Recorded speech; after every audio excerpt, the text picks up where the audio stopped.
జగన్మోహన్ రెడ్డి గారు కేంద్ర ప్రభుత్వంతో మాట్లాడి 17 గవర్నమెంట్ మెడికల్ కాలేజీలు తీసుకొని వచ్చి దానిలో 8,000 కోట్లతో మొదలుపెట్టి దాదాపుగా 3,500 కోట్లు ఖర్చు పెట్టి 5 మెడికల్ కాలేజీలు పూర్తి చేయడి, మిగతా 2 మెడికల్ కాలేజీలు అబౌట్ స్టార్ట్.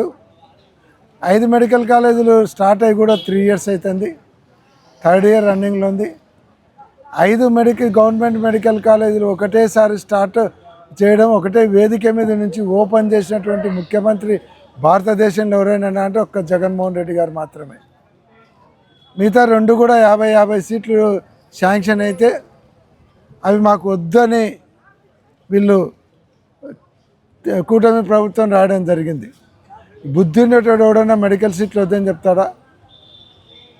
ఇంకా మిగతా మొత్తం 12 మెడికల్ కాలేజీలు ప్రైవేట్ పీపీపీ పద్ధతిలో తన బినామీలకు ఇచ్చుకొని దాదాపు 9,000 కోట్ల ఆస్తిని కొట్టేయడానికి చూస్తున్నారు.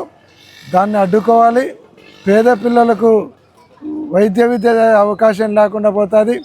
మామూలుగా 17 మెడికల్ కాలేజీలు గవర్నమెంట్ నడిపితే అందరికి కూడా ఫ్రీ సీట్లు వచ్చేదానికి అవకాశం ఉంటుంది. ఇదే ప్రైవేట్ వాళ్ళకి ఇస్తే ఒక్కొక్క సీటు 1,50,00,000 తక్కువ లేకుండా వాళ్ళు అమ్ముకోవడం జరుగుతుంది. కాబట్టి అత్త సొమ్ము అల్లుడు దానం చేసినట్టు గవర్నమెంట్ సొమ్మునంతా వాళ్ళకి ఇచ్చుకొని బినామీలకు ఇచ్చుకొని లోకేష్ బాబు గారు కొట్టేయాలని చూస్తున్నారు. కాబట్టి దీన్ని వ్యతిరేకిస్తూ గవర్నర్కు 1 కోటి సంతకాలు సేకరించి ఇవ్వడానికి ఈ కార్యక్రమం పెడతా ఉన్నాం.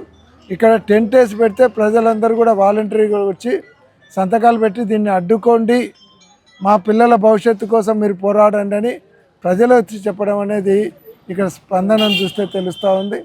కాబట్టి ఇప్పటికైనా చంద్రబాబు నాయుడు మానుకోకుంటే తీవ్రమైనటువంటి వ్యతిరేకత వస్తుంది.